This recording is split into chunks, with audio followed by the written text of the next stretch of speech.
আসসালামু আলাইকুম। আবারও আমার চ্যানেলে সবাইকে অনেক অনেক স্বাগত জানাচ্ছি নতুন একটি রেসিপি দেখার জন্য। তো আজকে বানাবো আলু পুরি। পুরো ভিডিওটি দেখতে থাকো, আশা করি ভালো লাগবে। তো চলো এবার আমরা রেসিপিটি শুরু করি। আলু পুরি বানানোর জন্য আমি যে উপকরণগুলো নিয়েছি, একটা বড় সাইজে আলু নিয়েছি, সেদ্ধ করে রেখে দিয়েছি। পুরি বানানোর জন্য যে ময়দাটা লাগবে সেটাও আমি মাখিয়ে রেখে দিয়েছি। ময়দাটা মাখিয়ে প্রায় আধ ঘন্টা রেখেছি। এদিকে নিয়েছি আমি আদা রসুন পেস্ট করা, কারি পাতা, কুচি করে রাখা পেঁয়াজ, নুন, হলুদ, জিরে গুঁড়ো, লঙ্কা গুঁড়ো আর কয়েকটা কাঁচা লঙ্কা। কড়াইয়ে দিলাম সরিষার তেল। তেল হয়ে গেছে, মৌরিটা দিলাম। এবার দিলাম কারি পাতাটা, দিলাম পেঁয়াজ কুচি, লঙ্কা কুচি, কারি পাতা, পেঁয়াজ, কাঁচা লঙ্কা একটু আমি নেড়ে চেড়ে ভেজে নেব। আদা রসুন পেস্ট করা দিলাম। এবার দিলাম লঙ্কা গুঁড়ো, নুন, হলুদ, জিরে গুঁড়ো, সমস্ত কিছু উপকরণ দিয়ে আমি একটু নেড়ে নেব।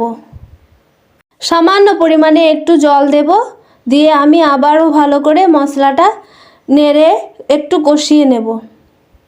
মশলাটা ভাজা হয়ে গেছে, দিলাম সেদ্ধ আলুটা। এবার সেদ্ধ আলুটা আমি মশলার সাথে ভালোভাবে নেড়ে চেড়ে মিক্সড করে নেব।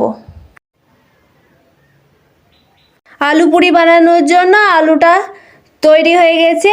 এবার আমি ছোট ছোট করে ময়দার ডো বানিয়ে নেব। ছোট ছোট ডোগুলো আমি গোল গোল করে নেব, দিয়ে চেপটে দেব। এবার একটু সামান্য বেলে নেব, দিয়ে আমি আলুর পুরটা ভরব।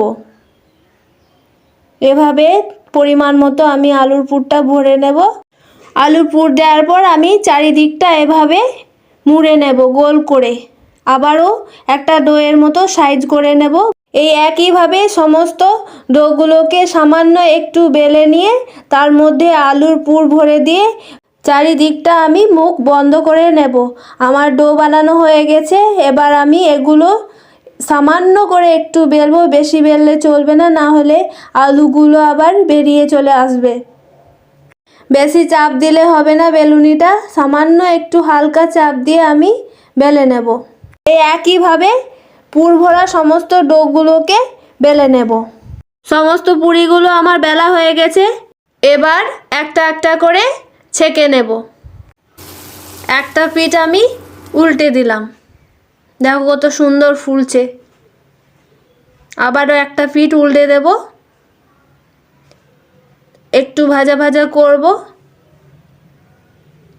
এটা ভাজা হয়ে গেছে, এটা তুলে নেব। এই একইভাবে সমস্ত পুরিগুলোকে আমি ভেজে নেব। তোমরা চাইলে আরও একটু বেশি তেল দিয়ে দুটো করে ভাজতে পারো। আমার পুরি ভাজা হয়ে গেছে। এবার আমরা গরম গরম পরিবেশন করব। ভিডিওটি যদি সামান্য পরিমাণেও ভালো লেগে থাকে তাহলে অবশ্যই ছেড়ে যাওয়ার আগে একটা লাইক করে দিও। রান্নাটা কেমন হয়েছে সেটাও কমেন্টে জানিও। ভালো লাগলে বন্ধুদের সাথে শেয়ার করো। আর আমার চ্যানেলে নতুন নতুন আপডেট পাওয়ার জন্য চ্যানেলটাকে অবশ্যই সাবস্ক্রাইব করে পাশের বেল আইকনটা ক্লিক করে রাখ। আজকের মতো টাটা, দেখা হচ্ছে পরবর্তী ভিডিওতে। সবাই খুব ভালো থেকো।